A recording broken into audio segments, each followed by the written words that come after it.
A very warm welcome to this New Zealand Loyal policy announcement on the economy. It's our Sunday announcement, and from now on we will be putting out announcements on Thursdays and Sundays every week. So where do we begin with the economy of this country? The poor old limping New Zealand economy. Well, when one steps back and looks at the economic overview, there are really 5 economic arteries that should never be severed from the heart of any country's economy. And those 5 are: number 1, finances; number 2, communication; number 3, energy; number 4, water; and number 5, transportation. Without these, our economy will fail and it will never recover. Despite the promises of politicians who pushed the privatisation agenda, telling us, of course, that in doing so we would experience greater efficiency and lower costs through competition. Despite all of that, nothing of the sort has ever been delivered for the people. It was a con, it was a lie, and to all intents and purposes, it was potentially a treasonous act. Compromised and corrupt successive governments have sold our assets that have been built up over time by the New Zealand people and that belonged to the New Zealand people. Assets built up by our fathers and our grandfathers through their hard work. And we all now have to ask, for what? Why have they been sold over these decades? And has it helped us? And most of all, will it serve our children, all those asset sales? You see, the economy of any nation should rightfully serve the people. You can tell whether this is in fact happening by the practical day-to-day well-being of the people, and not by how much the economy conforms to some ridiculous dictates of abstract macroeconomic theories and models put forth by academic economists who've been cosseted away in universities rather than creating their economic theories in the cut and thrust of the real world. And these academics, well, they often have divided loyalties. The question to ask is, are they loyal to Kiwis? Or have they been seduced also by the globalist ideology theories that have so seduced our politicians?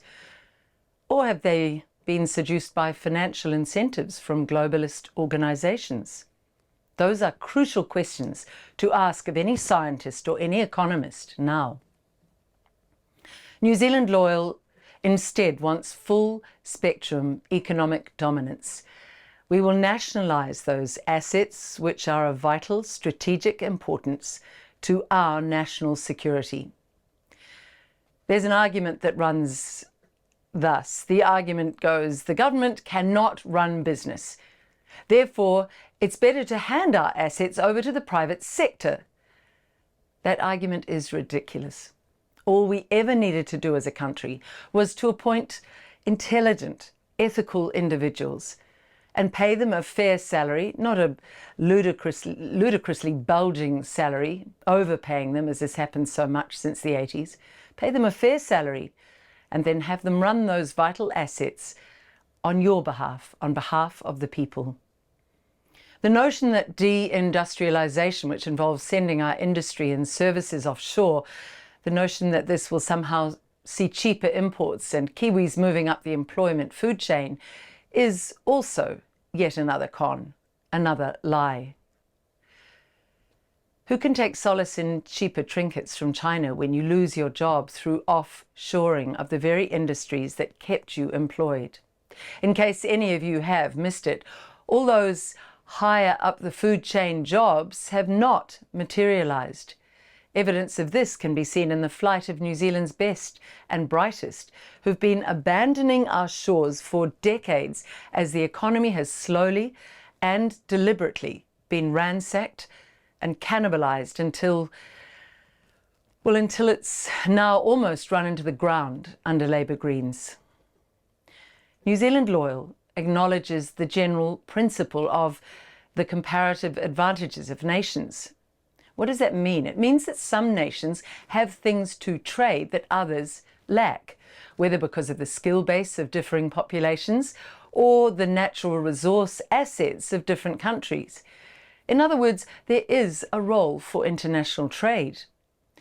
However, New Zealand Loyal strongly resists taking this concept to the extremes that we've witnessed over the last decades, where New Zealanders have been told repeatedly they're not to do much of anything anymore because everything can be done better overseas. If everything, or most everything, is made abroad, then our low-budget trinket stores will indeed thrive, but our people and our communities will die. And indeed, they are already dying.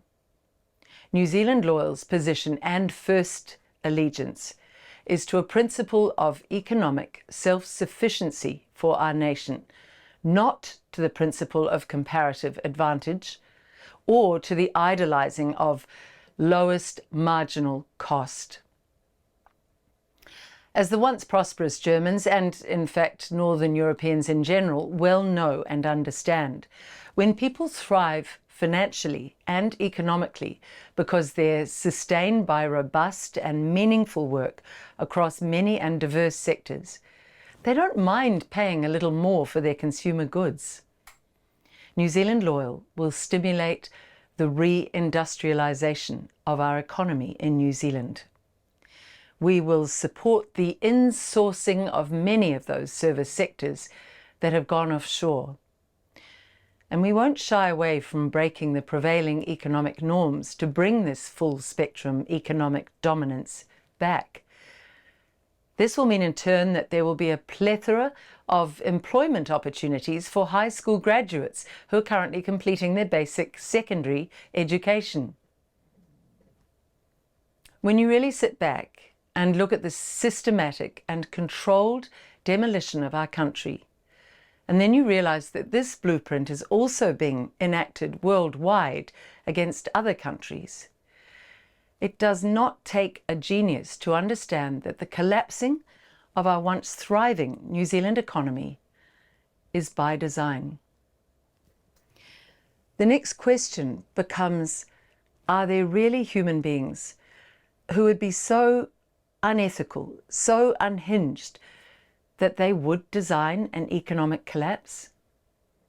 And the very sad answer is yes, there are.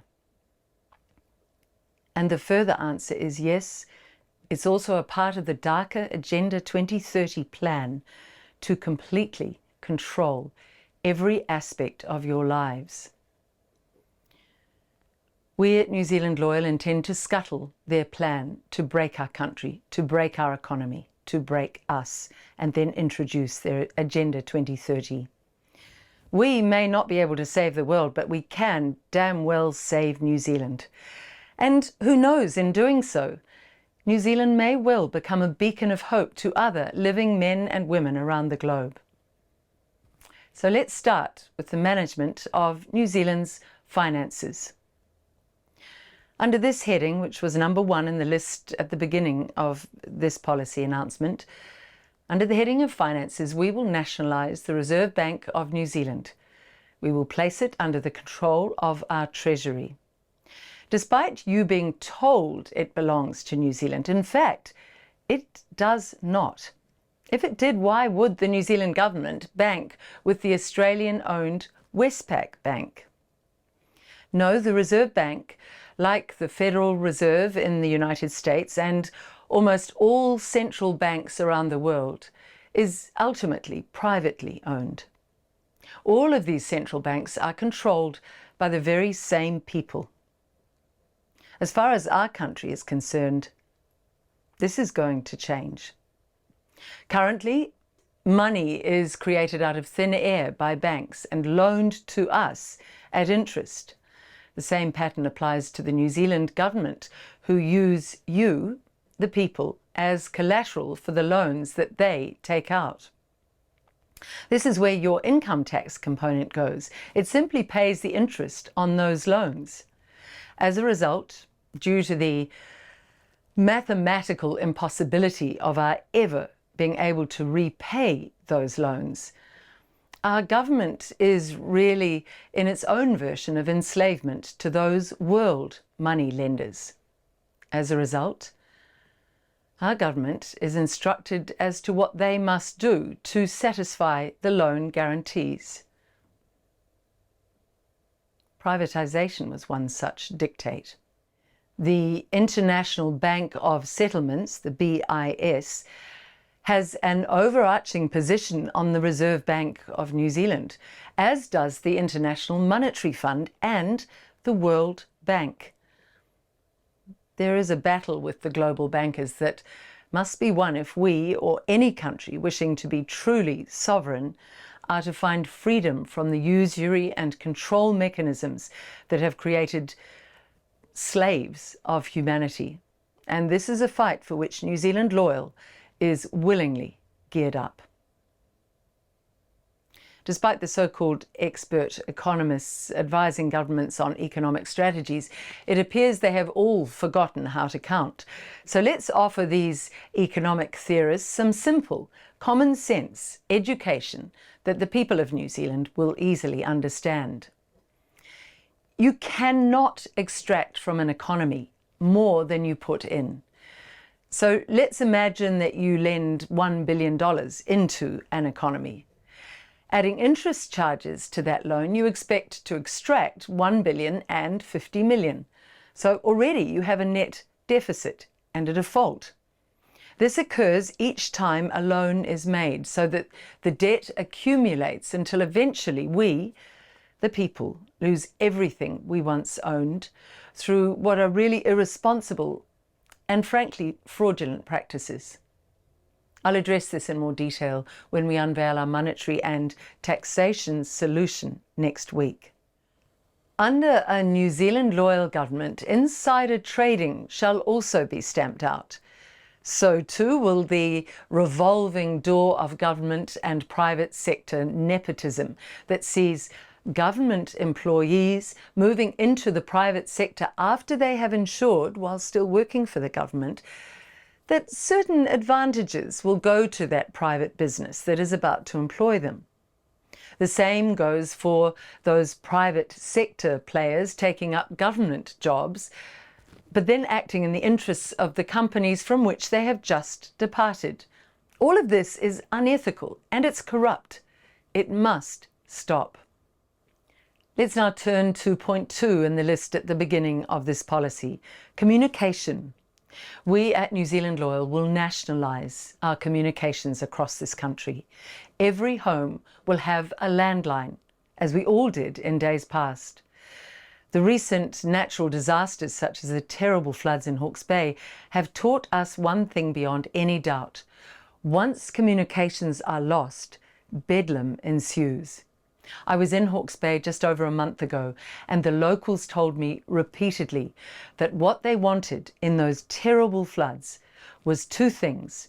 One was a copper landline, and the second was a diesel truck, both of which would have worked with all the waters flowing everywhere to keep them able to connect with others in their community. New Zealand really should be a leader in the quality of life of our people, and effective and reliable communication is crucial to that quality of life. We must not allow politicians anymore to turn us into a third-rate carcass of a country to be picked over by the globalist vultures. So we will rebuild our communications infrastructure, and that infrastructure will serve and benefit you, the people. Your choices, of course, shall remain. Under New Zealand Loyal, you will have the choice of continuing with your current providers, or you can choose the provider owned by us, the people, which will have been set up to benefit and to genuinely serve you. What about point 3 in the list above, energy? Well, we shall equally nationalise our energy grid and our means of production. Marsden Point shall be reinstated and another refinery shall be built in the South Island. New Zealand has an abundance of oil and gas. The Great Southern Basin alone would provide our country's energy needs for centuries to come. I mean, we are a country virtually swimming on oil reserves. And to all those touting the climate change hoax, please just give it a rest. Start to get your information from sources other than those who wish to trick and mislead you, as they did in the earlier hoax, in order to create more enormous transfers of wealth from the many, including the bruised and almost broken middle class here in New Zealand, to the few whose globalist gluttony drives them onwards in their seemingly endless lust to consume the world. Unless we stop them in this election, in this little country, which can be the valiant, brave little David to their lumbering, greedy Goliath. Wind farms, solar panels, and batteries, as well as electric cars, they're all a hazard to the environment. Isn't that a paradox? Think how they're being sold to us now. I mean, let's just look at electric car batteries. They use slave labor to mine the rare earth minerals and cause absolute destruction of the local environments where they are mined. And the inability to recycle those components of the so-called environmental solutions creates yet another version of environmental hazard. It's just another con. It's another lie. And I would say it's a tool of manipulation used at the moment by the globalist parasites to defraud you of your wealth. A loyal government will not tolerate opportunists using faulty science or scaremongering to elicit an emotional mindset of fear among the people.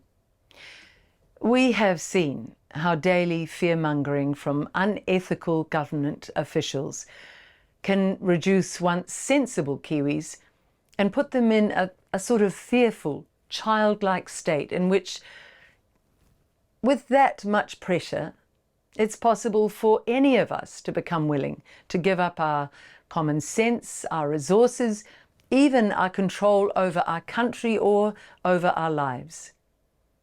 So you are on notice, globalists, that PSYOPs are a no-go in a loyally protected New Zealand. Now let's talk water, point number 4 in the list above. We at New Zealand Loyal shall nationalise our water. Why is that so important? Think about it. Water is an essential component. It sustains all life. And water belongs to no one individual or group or organisation. Water belongs to all of us.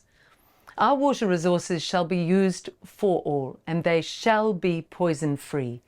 The deeply distrusted poison called fluoride shall be banned under our loyal governance.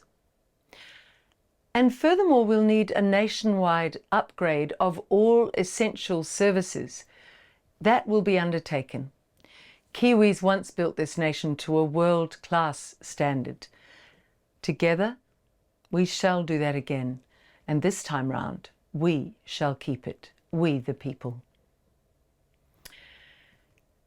Here's a thorny issue, the key daily issue of transportation. Under a loyal government, our transport infrastructure shall be nationalised. Reliable and effective transport will be created. And this dovetails with our energy requirements. The so-called green agenda will be abandoned. And an investigation will take place into 3 areas. Those people who pushed and are currently pushing that nonsensical agenda. Secondly, the corrupt practices that are encouraged to ensure this agenda is implemented. And thirdly, we will look into just who has benefited by selling this country out to the green agenda.